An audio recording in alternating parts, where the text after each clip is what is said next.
আচ্ছা এই ঢিবিটা কিসের?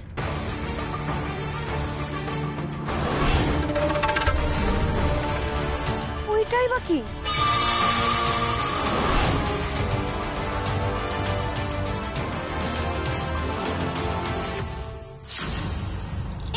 কি করছো এটা? দেখছো না কি নোংরা? হাত দিও না, সরে এসো এখান থেকে। মামিমা তুমি দেখো এই জায়গাটা কিরকম অন্যরকম লাগছে না? মাটিটা দেখো না কিরকম ঢিবি মতো। আর ওই পাথরটা কিসের? কি বিপদ! আসলে আমি তো এদিকটা বড় আসি না, আমি ঠিক বলতে পারবো না। মালি কাকা, মালি কাকা। কি বৌমনি?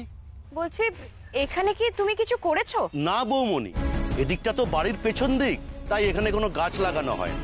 ও বলছি এই জায়গাটা একটু খুঁড়ে সমান করে দাও না, নাহলে কেউ না কেউ এটাতে হোঁচট খেয়ে পড়ে যাবে। ঠিক আছে। আচ্ছা মালি কাকা, বলছি তুমি এখানে কোনো কুকুর দেখোনি তো? না তো বৌমনি।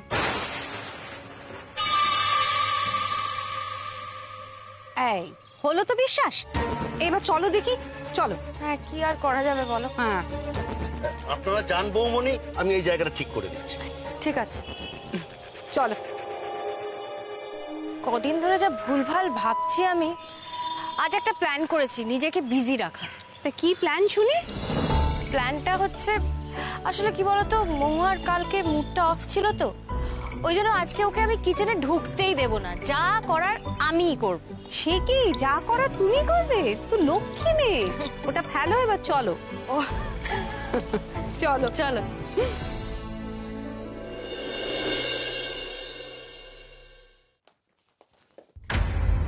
কি হলো? আরে নো এন্ট্রি। এ কি, আমাকে তো ব্রেকফাস্ট বানাতে হবে সবার জন্য। সব হয়ে গেছে। এ কি, এই এত সব কিছু তুমি করতে গেলে কেন? কেন আমি করতে পারি না? না না, তা তো পারোই, কিন্তু তোমার তো অভ্যেস নেই, মানে খামোখা এত কষ্ট করলে কেন? তাই বুঝি? আর তুমি নিজে যে কষ্ট পাচ্ছ, মুখটা তো একদম ঘুমড়ে থাকা মেঘের মতো করে রেখেছো, তার বেলা আমার খারাপ লাগছে না বুঝি? কাল বিশ্বর সাথে ঝগড়া হয়েছে আমার রাতে, কোনো কিছু বোঝার চেষ্টাই করলো না, উল্টে রাগ করে গেস্ট রুমে চলে গেল।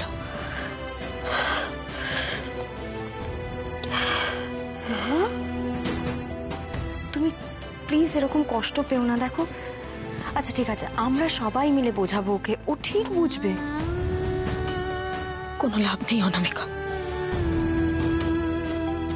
বোঝার মতো মানুষই তো নয়। এতগুলো বছর ধরে কম তো চেষ্টা করা হয়নি। বাবা মা, দিদি ভাই, দাদা ভাই সবাই চেষ্টা করেছে, কিন্তু ওর কোনো কিছুতেই কিছু আসে যায় না। তুমি তো জানো অনামিকা, আমার কাছে এই বাড়ি, এই সংসার, এগুলো কতটা, আর আমি এই সংসারকে, এই বাড়িকে যতটা আঁকড়ে ধরেছি, বিশ্ব আমার থেকে ততটাই দূরে চলে গেছে। ও হয়তো চেয়েছিল যে ওর বউ একেবারে ওর মতো হোক, ওর সাথে পার্টি করবে, বাইরে যাবে, সবসময় ঘুরবে, কিন্তু আমি যে একেবারেই তেমনটা নই। আমার কাছে এই বাড়িটাই সবকিছু, এই সংসারটাই সবকিছু আমার কাছে। তুমি তো জানো অনামিকা, আমার তেমন কেউ নেই। সে কোন ছোটবেলায় বাবা মাকে হারিয়ে পিসির কাছে মানুষ হয়েছি, তারপর একদিন বিশ্বর সাথে এই বাড়িতে বিয়ে হয়ে আসলাম। এই বাড়িতে এসে মনে হয়েছে আমি যতটুকু যা হারিয়েছি সবটা ফেরত পেয়ে গেছি। ভালো বৌমা হয়েছি, ভালো মা হওয়ার চেষ্টা করেছি, শুধু ভালো বউ হতে পারি। আমি ভালো বউ হতে পারিনি। মহুয়া, তোমায় কে বলেছে গো তুমি ভালো বউ না? কে বলেছে বলো? শোনো, তোমার মধ্যে যে গুণটা রয়েছে, সবাইকে নিয়ে যেভাবে তুমি চলতে পারো, এটা কজনের মধ্যে থাকে? আর আমি তো তোমাকে দেখে রোজ কত কিছু শিখি, তুমি জানো। সবাইকে নিয়ে তো আমায় চলতেই হবে অনামিকা। আমি যদি না পারি তাহলে তো আমি আবার একা হয়ে যাব, সেই ছোটবেলার মতো। ওটা আমি আর চাই না গো অনামিকা, আর আমি চাই না ওটা। তুমি বাবা মাকে খুব মিস করো না? আচ্ছা মহুয়া, তোমার বাবা মার কি হয়েছিল বলো তো?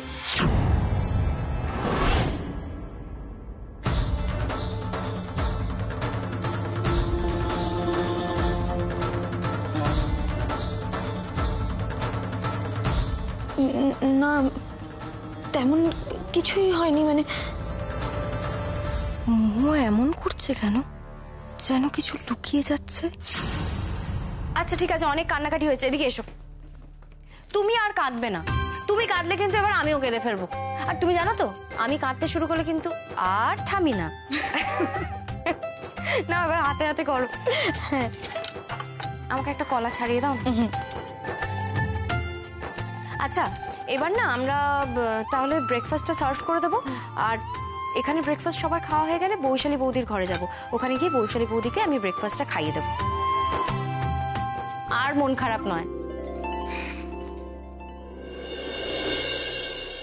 দেখো, ভালো করে দেখো, কুকুর কোথায়? ঘরে, বাইরে, এমনকি গার্ডেনে কেউ কোথাও নেই। তুমি আর বৌমা অযথা প্যানিক করছো। কিন্তু কুকুরের ডাকটা তো সবাই শুনতে পেলে, আর এই ভয়টাই তো আমি করছিলাম। তো অনামিকা এই বাড়িতে ঢুকে আবার যদি ওই সমস্ত ভুতুরে কাণ্ড কারবার দেখে শোনে, তাহলে ভয় পাবে, আর পেলেও তো।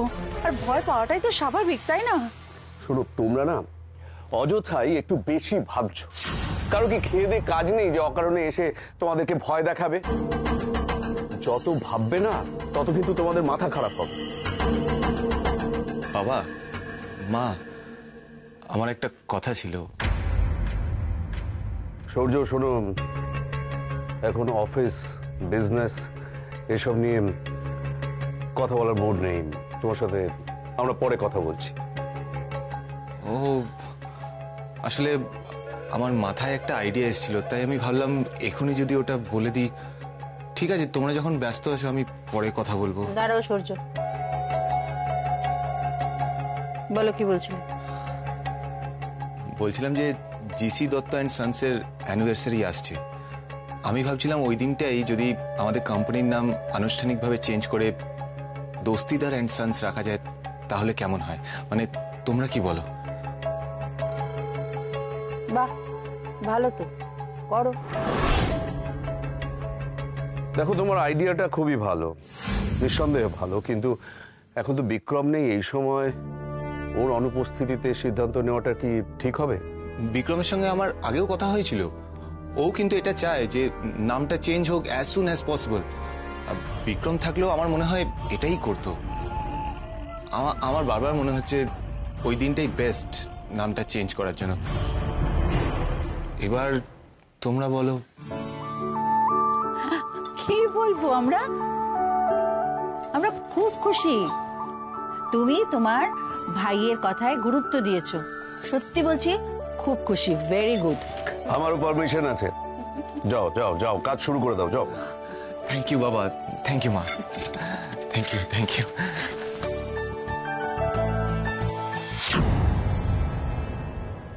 Thank you so much. এবার দেখো আমি কি করি। সেদিন শুধু কোম্পানির নাম চেঞ্জ হবে না, আমি নিজেকে এমডি বলে ঘোষণা করব সবার সামনে। দস্তিদার অ্যান্ড সন্সের নতুন এমডি হবে সূর্য দস্তিদার।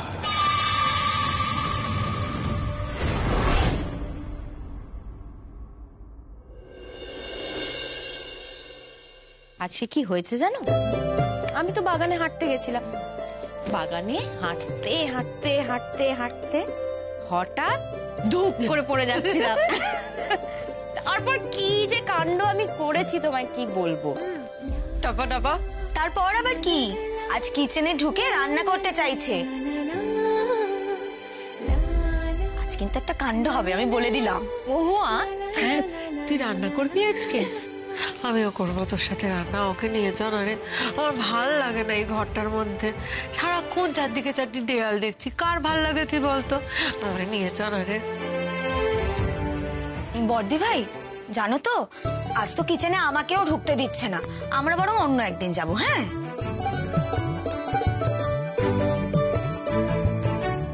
হ্যাঁ আমি তোমাকে নিজে নিয়ে যাব। আজকে না, অন্যদিন নিয়ে যাবি? বেশ, তাহলে অন্যদিনই না হয় যাবো। বিক্রম আসে না কেন রে? বিক্রমকে ডাক না, ও অনেকদিন আসে না ঘরে। আসলে বিক্রম স্যার অফিসের কাজে একটু বাইরে গেছেন। কেন?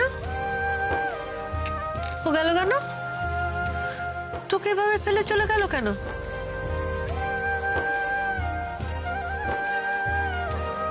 বর্দি ভাই, তুমি আচ্ছা করে বকে দিও তো, কেন গেল এরম করে? চলে গেল এভাবে, তোকে ফেলে এরকম ভাবে চলে গেল? না না না, এটা বিক্রম একদম ঠিক করেনি। ও আসুক, আমি বলবো। এভাবে তোকে ফেলে চলে যাওয়াটা ওর মোটেও উচিত হয়নি। আচ্ছা তুমি খেয়ে নাও বৈশালী বৌদি। এই তুমি কি গো, ওটা কি বলে ডাকো তুমি বর্দি ভাইকে? কেন বৈশালী বৌদি? সত্যি তুমি না কিচ্ছু জানো না। তুমি এগুলো জানো না, না কিভাবে সম্বোধন করতে হয়। তা না হলে কেউ নিজের বরকে মিস্টার দস্তিদার, কখনো আবার বিক্রম স্যার এসব বলে ডাকে? নিজের স্বামীকে কেউ ওরম ভাবে ডাকে? কি বলে ডাকবো বলুন তো? সত্যি বাপু, সেটা আমি কি করে বলবো?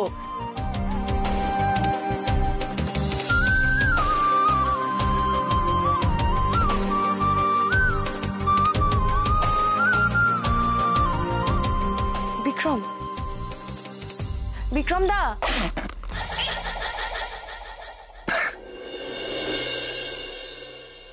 ওই বল না আমাকে, কি বলে ডাকবি? এরে কি বলে ডাকি বলো তো? এই মহুয়া, বলো না কি বলে ডাকি? আমি না সত্যি এইসব কিছু জানি না। দেখো, আমি তো বর্দি ভাই আর তোমাকে ছোটদি ভাই বলে ডাকি। তাহলে তুমি কি ডাকবে বলো তো? কি ডাকি বলো তো? তুমি দিদি ভাই বলে ডাকো।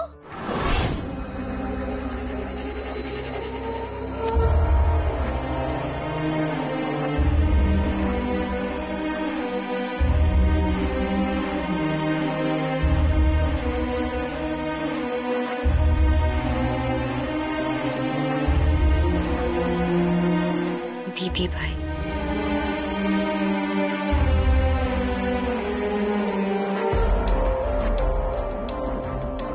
আমি তোমাকে দিদি ভাই বলেই ডাকবো। কি বললি তুই আমাকে?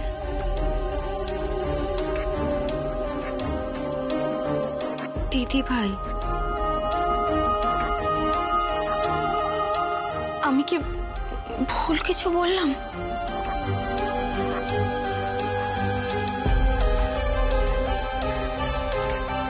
আবার বল। দিদি ভাই।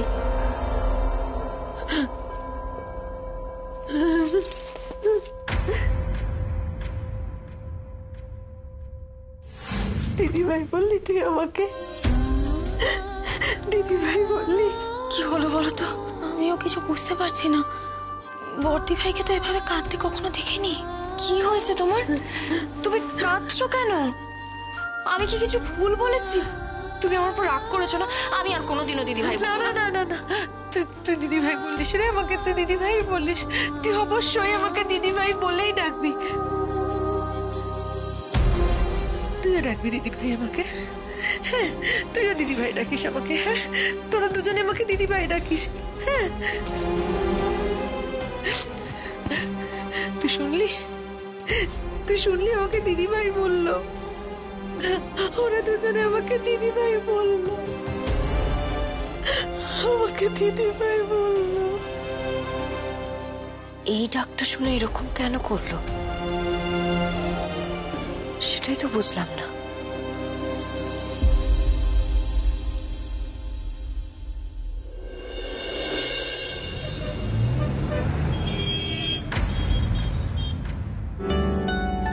খুব সুন্দর গন্ধ বেরিয়েছে বৌদি। সত্যি? আসলে আমি তো কখনো এরকম করি না, সেই জন্য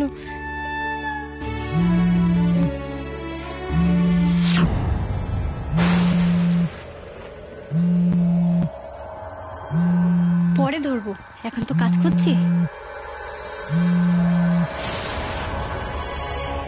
নাম্বারটা খুব চেনা চেনা লাগলো, যদিও পুরো নাম্বারটা দেখিনি।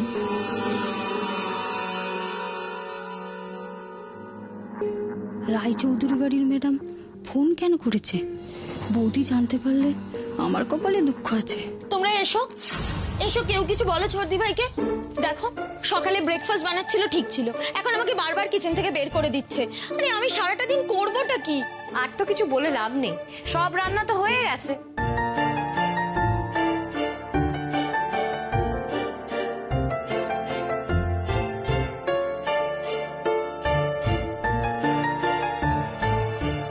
তো বেশ, তো সবাই তো ওদিকে ওয়েট করছে, এগুলো নিয়ে যাওয়া হোক।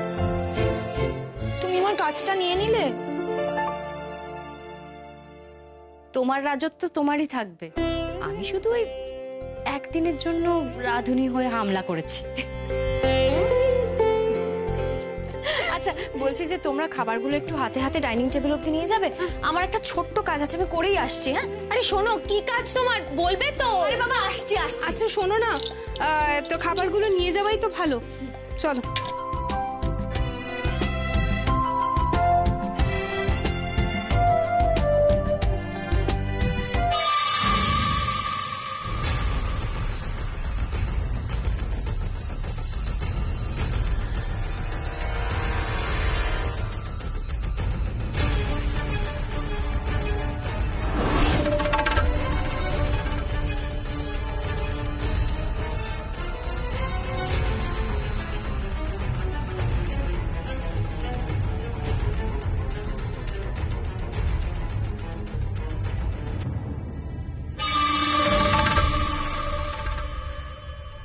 খেতে দাও খেতে দাও, হরিবেল খিদে পেয়ে গেছে। উফ, বাবা পেটে ছুঁচো উল্টো হয়ে টিপস দিচ্ছে। বাহ, কি ভাষা দেখো। বাবা কি সুন্দর গন্ধ বেরোচ্ছে, গন্ধেই টের পাওয়া যাচ্ছে যে এর স্বাদ কেমন হবে। তা যে এত সব কাণ্ড করলো সে কোথায়? ওমা, সে তো আসছে। একদিকে ভালো জানো তো, মেয়েটা কাজকর্ম সবকিছু দিয়ে নিজেকে বিজি রাখতে চাইছে, না হলে ওই মনে কষ্ট অথচ মুখে হাসি বয়ে বেড়ানো খুব ডিফিকাল্ট ব্যাপার, তাই না? মানে সত্যি অনামিকা মেয়েটা না বড্ড বড্ড ভালো মেয়ে। ও যে একার হাতে এই সবকিছু এরভাবে ম্যানেজ করবে, হ্যান্ডেল করবে, এটা আমরা কেউ কিন্তু ভাবেনি। হ্যাঁ,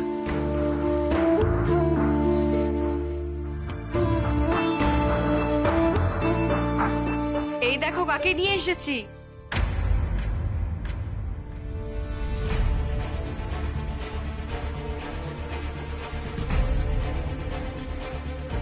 অনামিকা, বৈশালীর এখনো খাওয়া হয়নি? দিদি ভাই আজকে আমাদের সাথে বসে খাবে।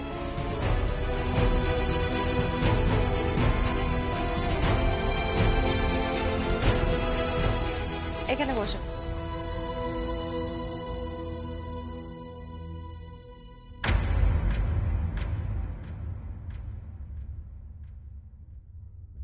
তুমি বর্দি ভাইকে বাইরে নিয়ে আসবে বলে নিয়ে এলে, তাই না?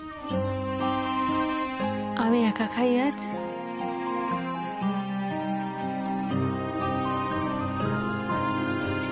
তুমি পারবে?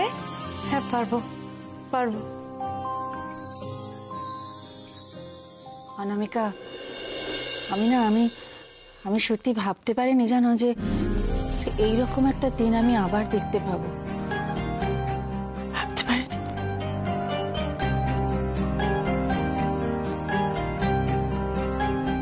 Thank you Anamika, thank you. খাবার সময় চোখের জল ফেলতে নেই আন্টি।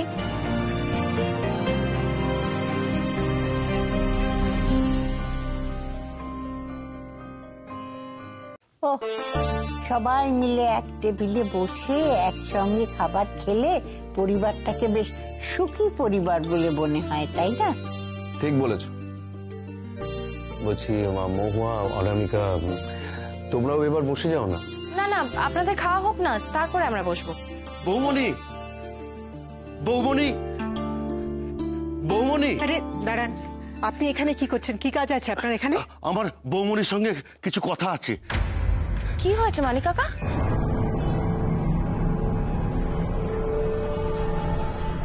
বাগানে ওই ঢিপিটা সমান করতে গিয়ে যখন আমি খুঁড়ছিলাম ওর নিচে কিছু একটা আছে মনে হলো। তারপর খুঁড়ে দেখি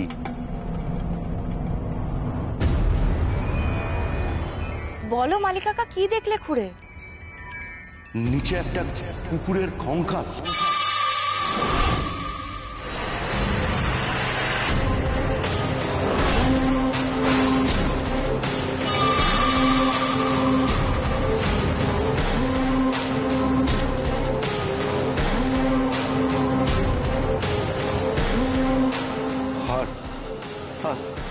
এটাতে কি সব লেখা আছে বৌমনি?